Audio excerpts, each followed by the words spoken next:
like to call to order our November the 1st, 2021 Jones County Board of Education meeting. I'd like to thank all the visitors, guests, and all those watching virtually in attendance.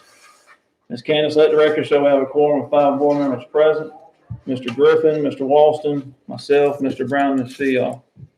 Also present in the boardroom, Superintendent Dr. Thigpen, Assistant Superintendent Mr. Marquis, and Board Attorney Mr. Shaw. At this time, I'll ask all to stand for our pledge of allegiance.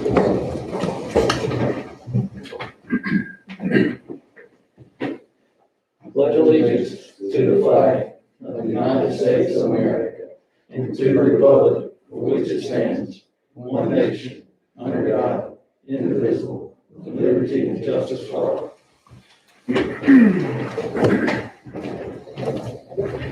This time I'll ask for the approval of our regular session Jones County Board of Education meeting minutes from October 4th, 2021.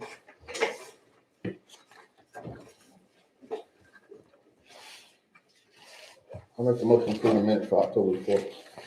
I'll second. I made a motion. Ms. Fial second. All in favor say aye. All opposed say nay. Motion carries. This time I'll ask if there's any adjustments to our agenda. I would like to add a discussion item 3E where we can discuss our board pay.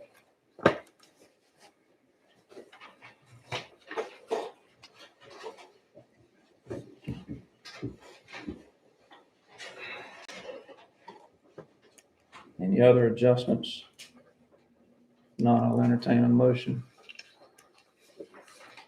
Make a motion to approve the agenda with the note of changes. Second. Mr. Brown made a motion. Mr. Griffin second. All in favor say aye. Aye. All opposed say nay. Motion carries. This time we'll enter into item 2A, our public comments. Do we have any?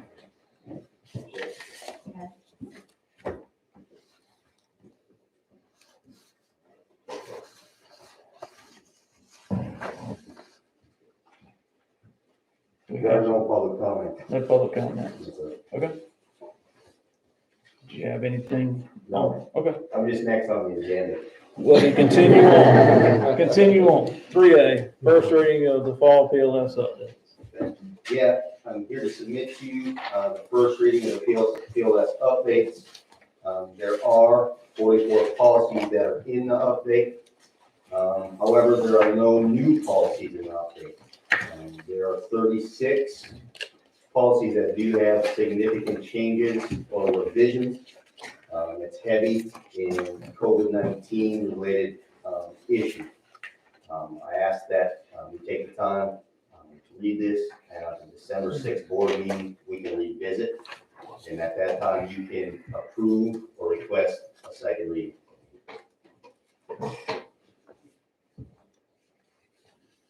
Any questions on the PLS updates? No, sir. All right. Well, appreciate it, Bryce.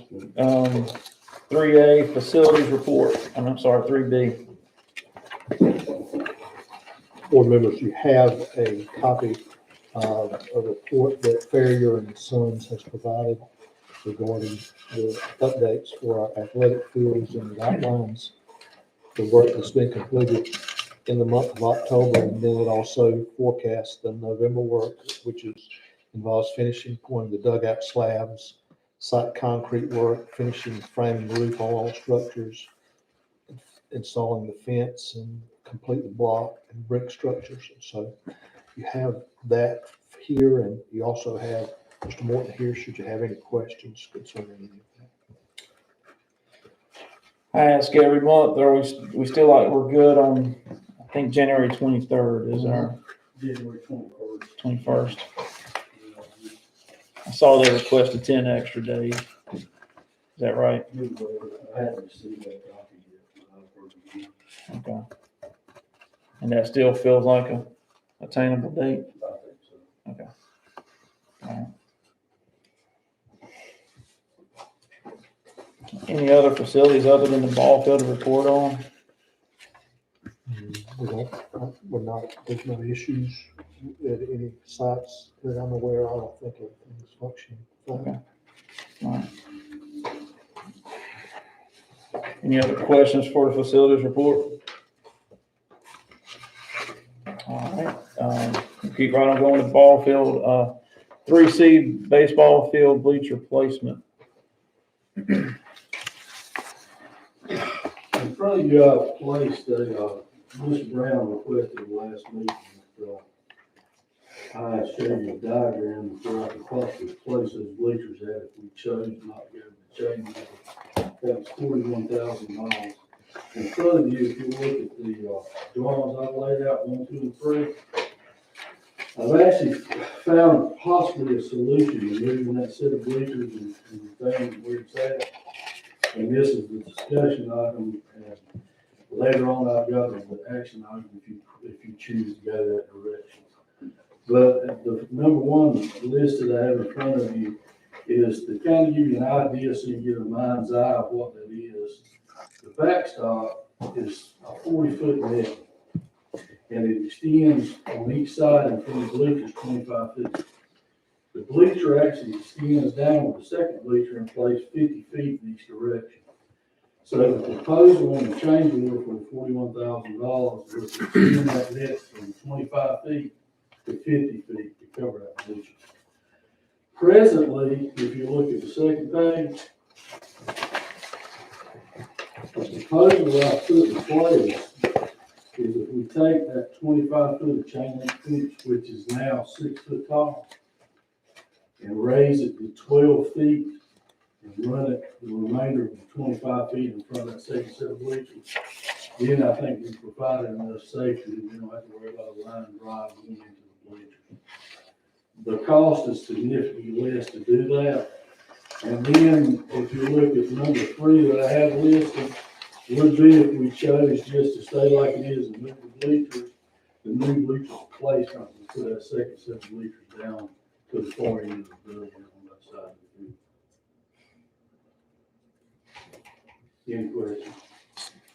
Did you get a price on number 2?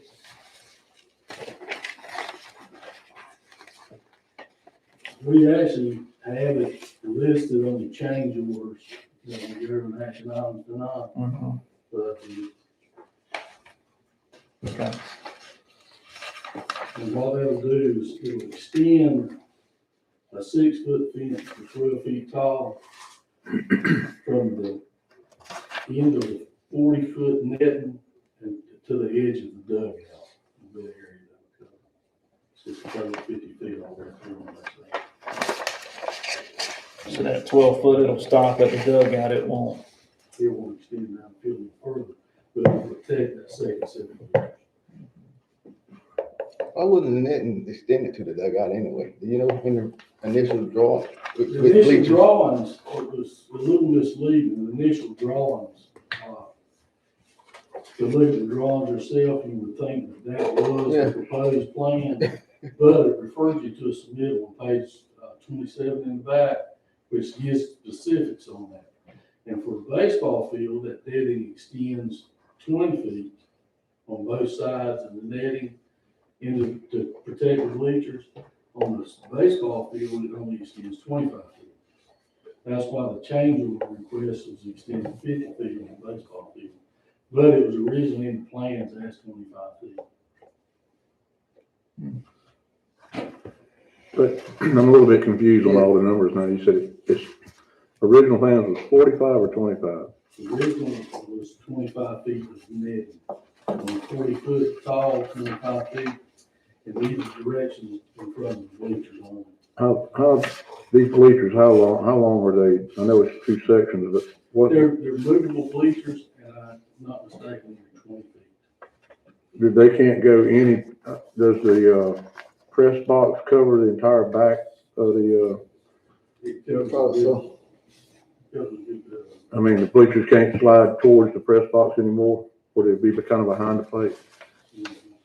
The diagrams that I drew here were pretty close to what plans call for. But if you move the bleachers and not the fence, the safety concern is still there because even though the bleachers ain't there, you're gonna have somebody standing there. And That's a possibility. Yeah. and that foul ball still on. That is a 6-foot fence there if we don't change it. So if someone's standing there, the 6-foot fence should protect that person. If they're standing there. I'm talking about if they're standing back from it though, in the standing area. That's a possibility, but remember, it's 6-foot fence from the Top edge line, of line the drive dugout different. around the rest of the field. Top line drive different. If they're standing back, it's gonna be a pop fly. From a legal Baseball, standpoint, I got you. Yeah, I've been to many fields. from a legal standpoint, Colin, how much effort do we need to do to try to protect the fans? I'll tell you. I got you. Well, it's not a legal issue really, as much as it is just how much do you want to protect your visitors? Because you have immunity from any Yeah. claim. Right, but I was just wondering what we needed to do and what's possible. Again, it's just whatever you guys feel is. So we leave a short fence on the visitor side and home side has a tall fence. That'd be better.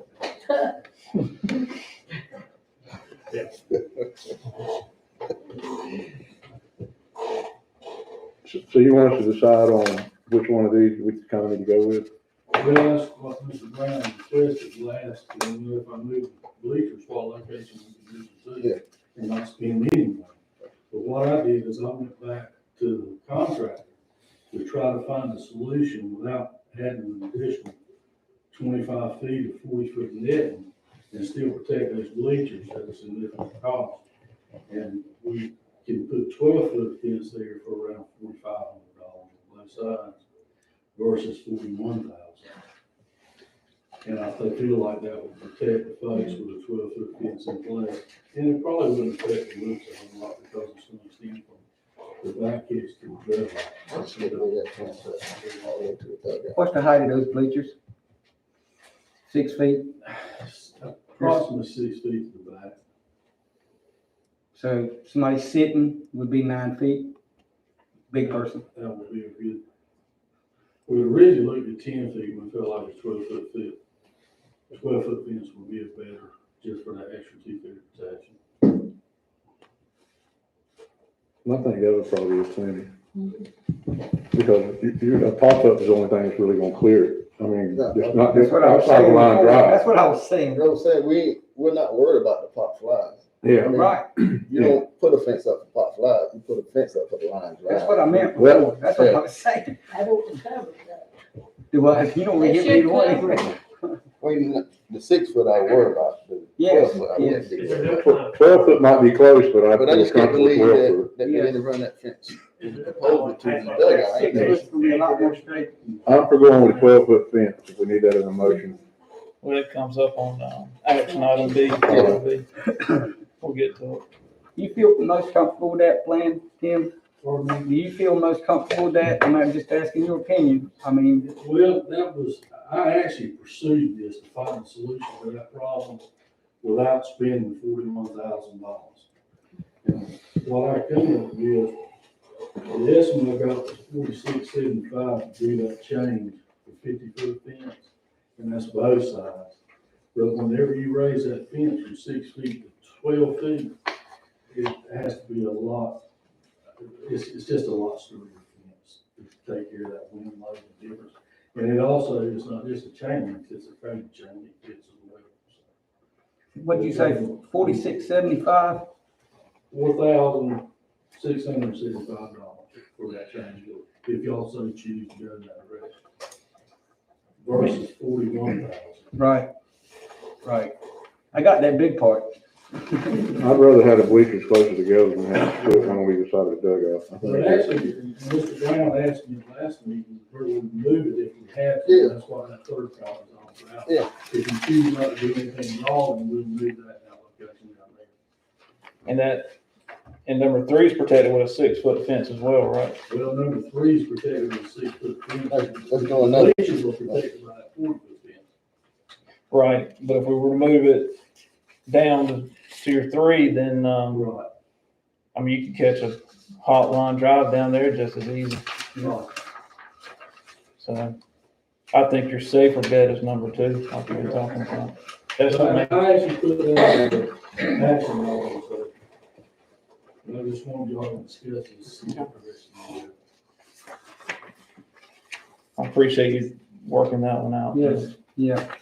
And the softball field is not, It's not an issue, the softball field is protected by 20. They can't go over to the dugout. It does not. Oh.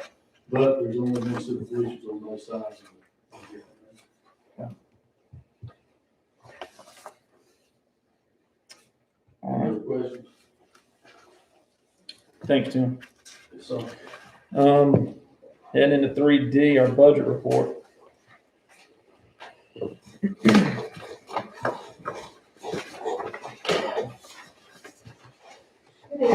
This is our budget report through October 28th. The state has still not approved the budget, so we are on a month-to-month basis at the present time. There are no large expenditures or any concerns at this time. If you have any questions, I'd be glad to answer them. You know, we're gonna pass the budget. Well, it was told at the beginning of October, it was told at the beginning of November, so I'm hoping for decent. But it ain't affecting the spending. No, not this time.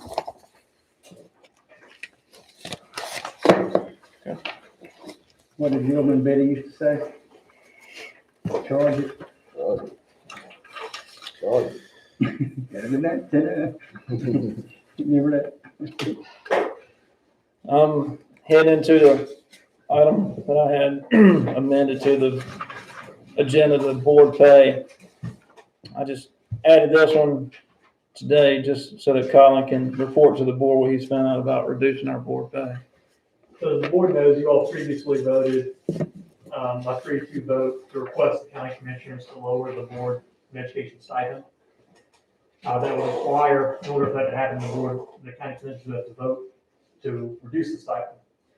I then communicated that request to the county attorney, and in subsequent conversations with the county attorney, it's their opinion that they cannot do that, because of General Statute 153A-92, which provides that the Board of Commissioners cannot reduce the compensation paid to an elected officer if that reduction is to take effect during the term of office for which the officer has been elected, unless the officer agrees to the reduction. Because it was not a unanimous vote, there's not, full agreement for it to be reduced. So the county commissioners could vote to reduce it. The county commissioners could vote to reduce it for the forthcoming terms of members of the Board of Education, but they cannot reduce it without the full board's consent during the current term of a board member.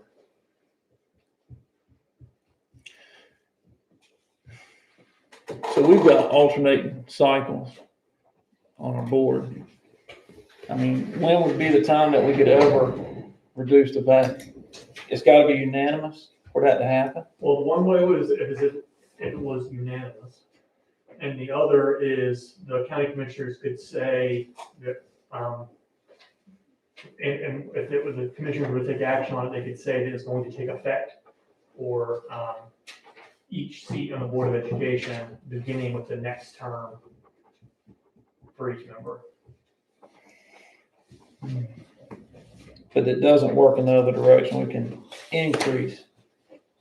That's right. The statute only says, the statute only prohibits a reduction without the consent.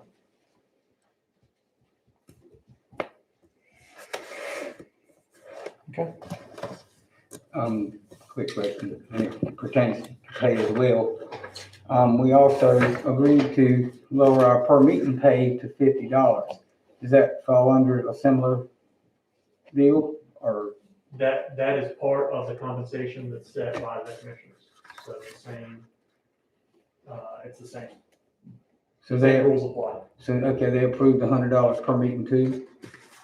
Yes, that's, my opinion would be that the per meeting pay is also part of the compensation that has to be set by the commissioners.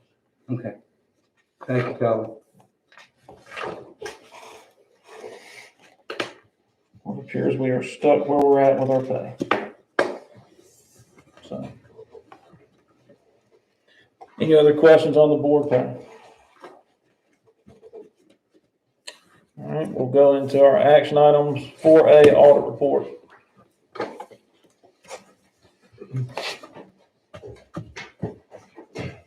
That makes sense. Good evening, board members and Mr. Cookhead. Hope you all are doing well. Each of you should have a bound copy of the June 30th, 2021 audited financial statements that we have issued. There were no new accounting or auditing standards that had to be implemented this year that had any impact on financial statement format or presentation compared to last year's financial statements that we issued. So they should match up easily to last year's if you'd like to compare the two. The financial statements cover two main areas of the audit that we are required to issue reports on. The financial section covers the first 56 pages of the report, followed by the compliance section, which is pages 57 through 68. For the financial section, we perform an audit of the actual finances of the school system, which includes amounts and financial disclosures you see in the report. In auditing the finances of the school district, we perform various procedures to ascertain that the district's finances are reasonably stated and free from any sort of material errors or misstatements. Some of the procedures performed include confirming cash balances with the banks, confirming revenues and receivables with various funding sources such as Jones County, DPI, and USDA, which are all major revenue sources for you guys for single school fund, federal grants fund, and child nutrition. We do random testing of payroll and general disbursement transactions, including travel reimbursements. We verify these payments have proper authorizations and supporting documentation. And we also test any account reconciliations that are completed, and any differences or unusual relationships that are investigated to ensure that we feel the district's records are reasonably stated and can be relied upon. On pages 1 and 2 of the report is the audit opinion letter that was issued on the financial section of the audit.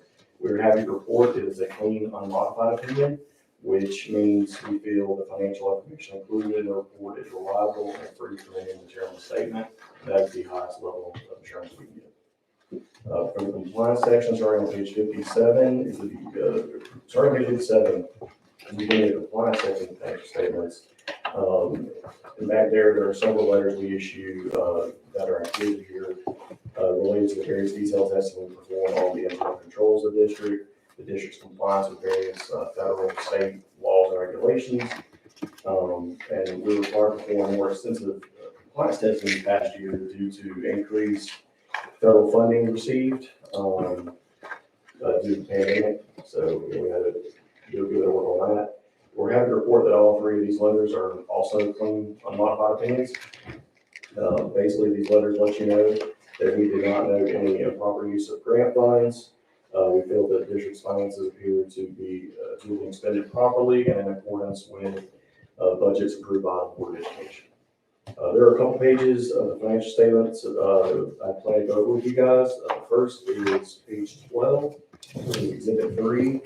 And while you turn there, page 12, or exhibit 3 and exhibit 4, which on page 14 are essentially a balance sheet and income statement for all of your governmental funds. These schedules show the fund activities and the fund balances on a fund capital basis.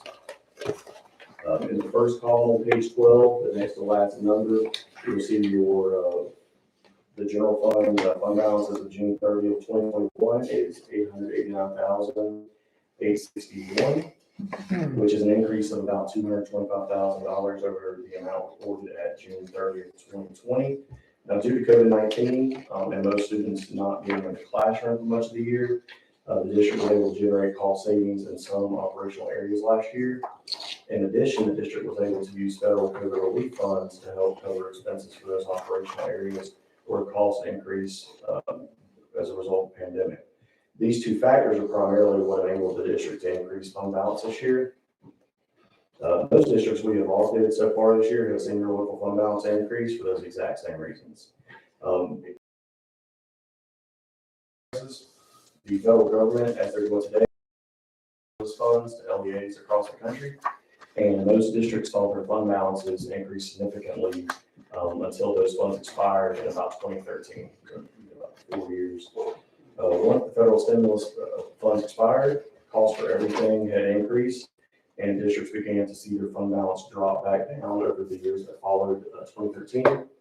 This scenario played out a lot across the state.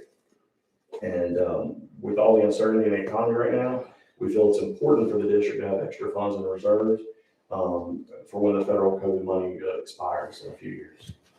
And costs seem to be rising in all areas now, such as health insurance, retirement contribution rates, fuel costs, utilities. We're all rising rapidly. These will all weigh on school systems heavily once the federal funding expires in a few years. So we feel increasing fund balance and cash reserves is a very wise budget strategy for right now. Also, just want to point out too, the other fund balances in state school funds, it was $75,274, and that was entirely inventories that were purchased using state school funds that are still on hand. And then other specific revenue, $450,869, capital outlay, $3,415,643, and individual schools have an ending fund balance of $227,859. Overall, these funds appear to be in sound financial condition, with good fund balances and cash reserves at June 30th, 2021. Does anybody have any questions before we move on? Okay. The next page we'd like to direct us to is page 56, which is the school food service income statement. And this schedule shows the revenues, expenses, and change in net position or fund balance for the school food service fund. The program reported a profit of $56,119. In the previous year, they reported a loss of about $17,000, so it's a year-over-year improvement of $73,000. The improvement in profitability over prior years was primarily attributable to, as we expected with a remote learning environment, food sales and federal meal reimbursements declined significantly, about $27,000 and $125,000 respectively. However, management was able to reduce salaries, food costs, and other program expenses by $240,000, more than offsetting the decline in revenues. Again, as I mentioned earlier, the general fund, a lot of that had to do with utilizing COVID-19 relief funds. So just keep that in mind. And then cash balances in the program were $272,000 year end, an increase of about $75,000 for the year. And hopefully with students back in school, the program will see meal participation and federal funding and federal reimbursements get back to a more normal level. Overall, the program appears to be improving operationally and is in good financial condition as of June 30th, 2021. Does anybody have any questions before we go on? And also, you should have received a copy of the required communication letter, separate page. Okay. And that, we just want to point out that letter is there. It's a 3-page letter that details specific audit items that we're required to communicate with the board about. The letter basically is boilerplate language. It discusses that there were no difficulties or disagreements encountered in dealing with management during the audit, and no unreported misstatements were noted, and no reportable issues were noted during the audit. Overall, we felt the audit went very smoothly this year, and the board appears to be in sound financial condition as of year end. Financially, the district appears to be well managed, and finances are very transparent. Our firm audits around 65 school systems across the state, and you all are definitely in one of the best managed districts that we audit. So, and we'd like to thank Ms. Moore and her staff for all their hard work and helping us with the audit. We have to get information from a lot of different departments, but the bulk of the responsibility falls on finance to pull all that together. So we really do appreciate their help this year. Does anybody have any questions about any of that? When you audit, you said you audit 65 different districts. Right, yes, sir. Do you basically look at the same areas every time for each district, or do you just randomly choose, or are you directed? There's guidelines we have to follow with as far as if it's a federal grant, state grant. If you expend over a certain amount of money for state, it has to be audited every 3 years. And so each district, ends up being for the most part the same programs, just not every year. 1 year may audit more here than other places. And for federal, it's the same thing. There's a threshold we have to use, and so every 3 years, we're forced to, work with that, so it does change. That present. All right, well, again, we really do appreciate, you all allowing, us to work with you, with the audit, and we, look forward to working. I don't have no question, but, thank you for the audit, for that. My hat's off to Melissa as I was looking at the client section. That's the most important section to me. Also, the fund balance. I just want to tell you, good job. When you got an audit, you rarely see an audit, they don't have any findings, either in internal control or segregation duties. But good job. Thank you very much. Thank y'all, good evening.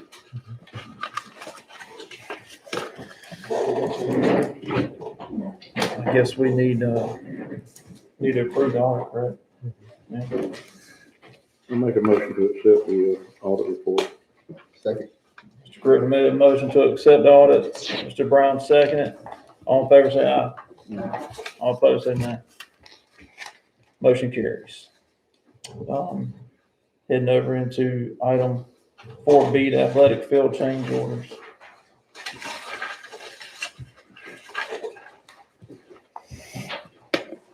Should have in front of you a change order law.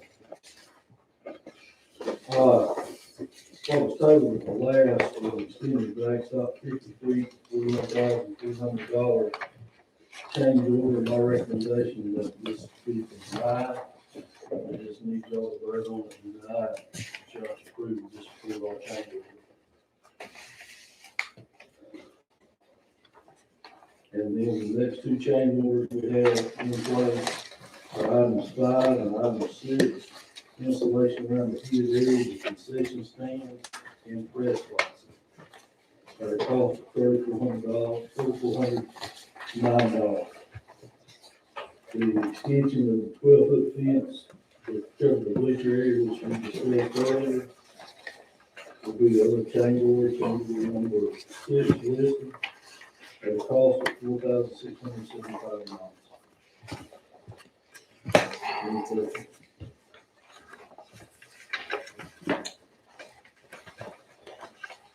So you're looking for us to approve the change order law dated 10/13? Is that what you're looking at? Which has change order number 2 struck out. So you're looking for approval of all 1, 3, 4, 5, and 6.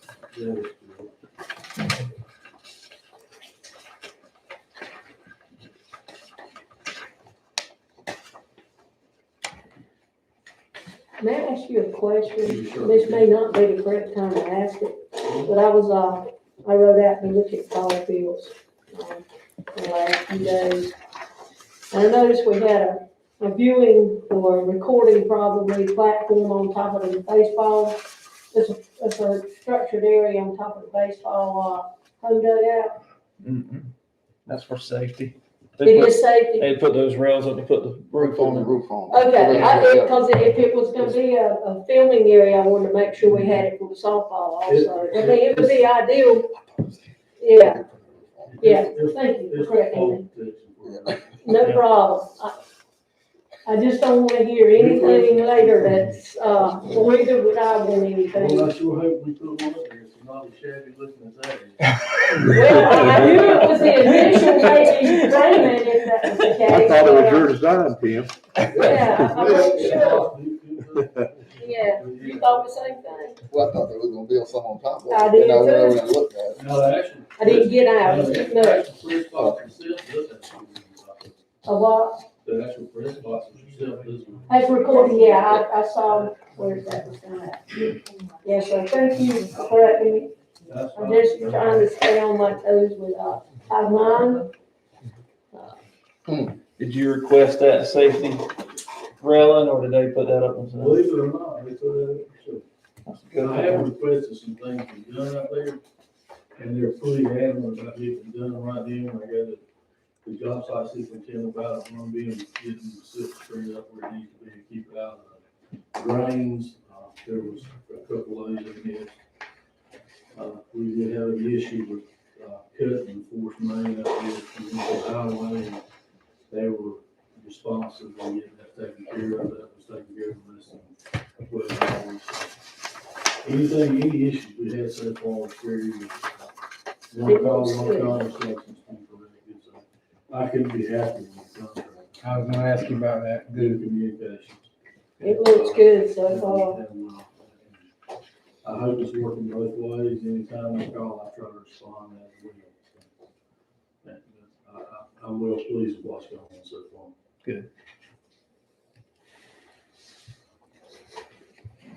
I'm okay with that, I just need a motion. Not changing.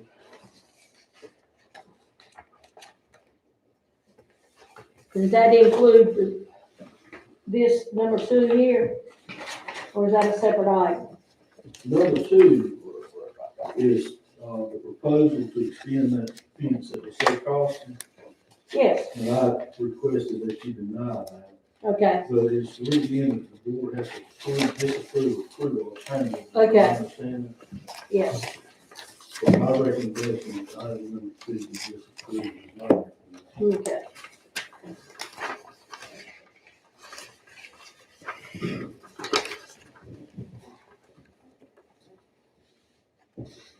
We need a motion to disapprove item number 2.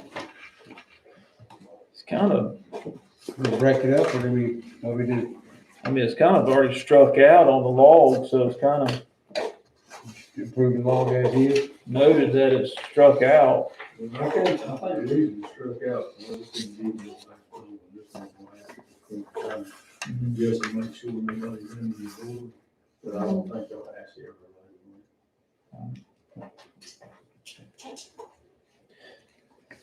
Yeah, okay, I just need a motion. I'll make a motion to strike item number 2 on the change order log. I'll second it. Motion by Ms. Fee-all to strike item 2 from the law, second by Mr. Griffin. All in favor, say aye. Aye. All opposed, say nay. Nay. Motion carries 4-1. Now, and you need approval for, We need approval on items 1, 3, 4, 5, 6, and Oh, Myra, something's bothering me right now, and I don't wanna not, I know we've already voted on it, but I would like to know why Shimada voted the way he did. With him being a baseball person, if we can do this, yeah, Colin, I would like to have his opinion on, did I miss something? I mean, $41,000 on it. It's $41,000, but Shamata, he asked you. I was afraid I missed something on that.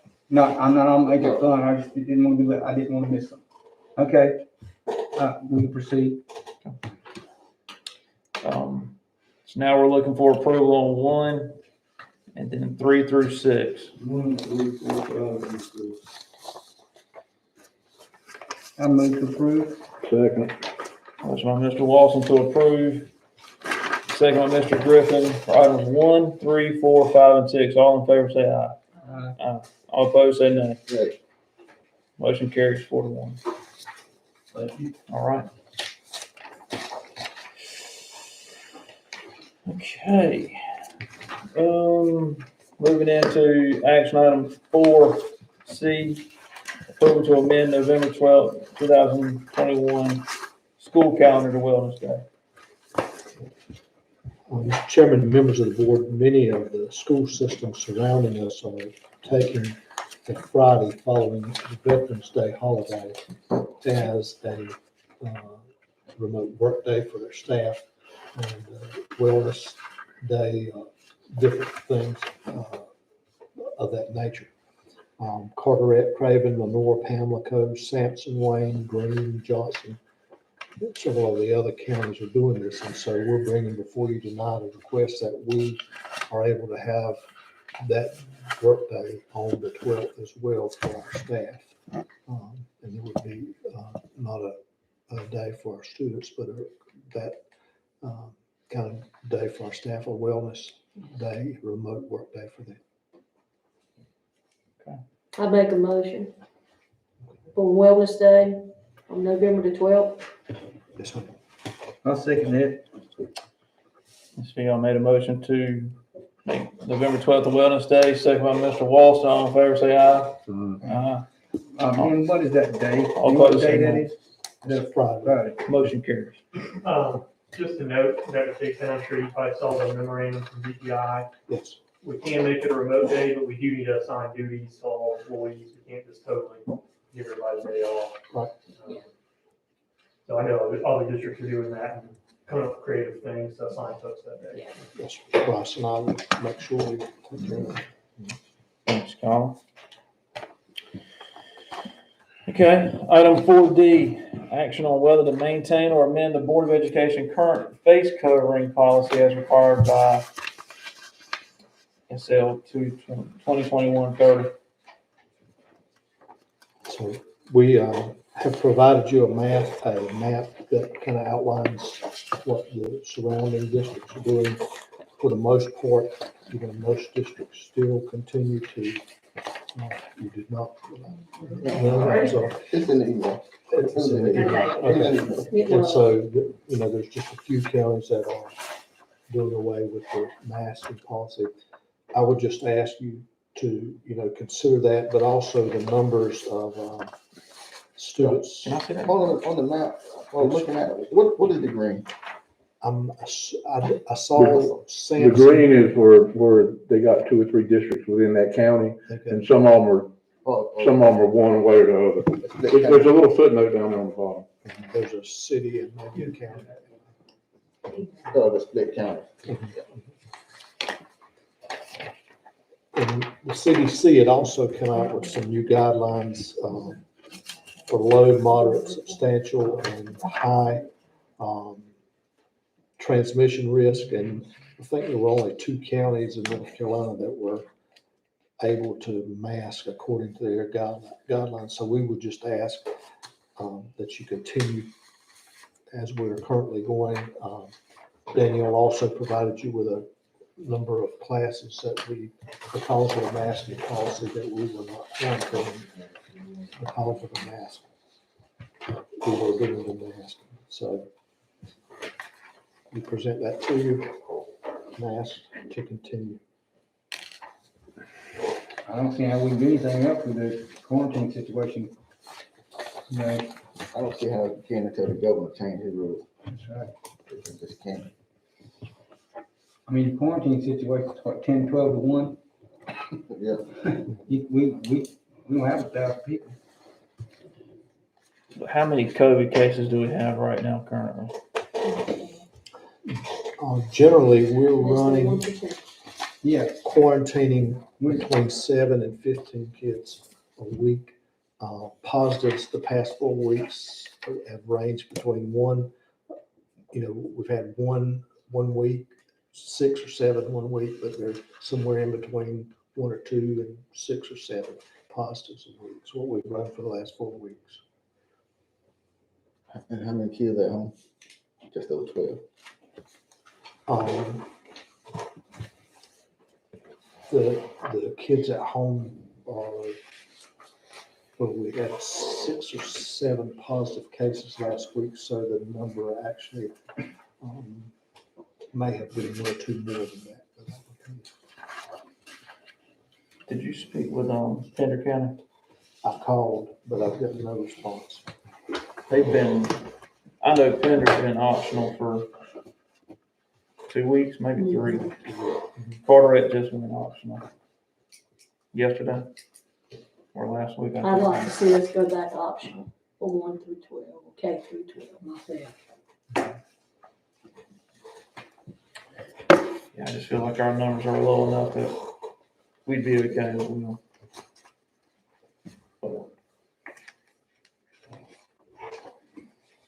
So has something changed with the quarantine rule? Yeah, I mean, that's what time my hand in the quarantine, because once I mean, the virus is not gonna shut us down. The Yeah. quarantine's what's gonna get us. that rule, And they're big enough, they can absorb that as a system, but we're not, I don't think. Or percentages by 1,000, though, you're at less than 1%. but that comes from the mask though. Everybody sit home. The Because you rules got on 2 the same, kids though, in the it's classroom. 10 to 1 on quarantine, so if we've got what, 3 people, that's 30 gonna be gone, Or more, or more, or more. according to what we've seen in our own schools this year. I can't ignore what the quarantine's gonna do to us. Same thing it did at the beginning of the year, I'm afraid, not as bad, because the numbers, I mean, the actual virus isn't as many, but we're still gonna suffer hard. What did it get up to quarantine wise? We were somewhere around, I think at one point we had 180 1 week and 140 1 week. That was also with, Healthy students. when there were 30 COVID cases that week or something. Yeah, we can. We started school with Well, the whole team on quarantine. So It settled nationwide, down after Labor Day a little. There's a kind of a, if you could see, Fixing to go into Thanksgiving, and you'll be right back where you were. That's what I'm afraid of. That's what I'm afraid of. And then you're right back in that mask and we're quarantined 200.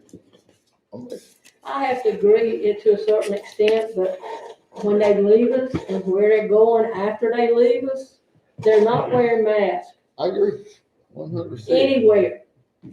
Our problem is the way the the health quarantine. department shuts us down, that's the problem. I'm for mask optional, but when administration requests to continue with the mask, I feel like we need to go with what administration recommends because of that. That's the way I feel.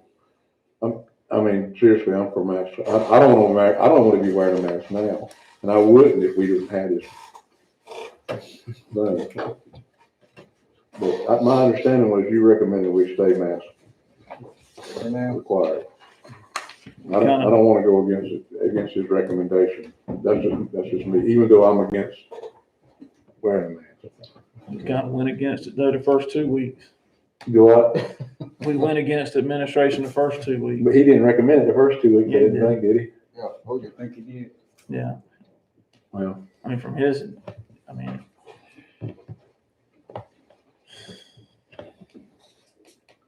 I make a motion, we stay as we are as far as the mask mandate. It's time for that. motion by Mr. Walson to continue our mask mandate. I hear a second. Second. Second by Mr. Brown. All in favor, say aye. All opposed, say nay. No. I'm going with Okay. Motion carries 3-2 to continue our mask mandate.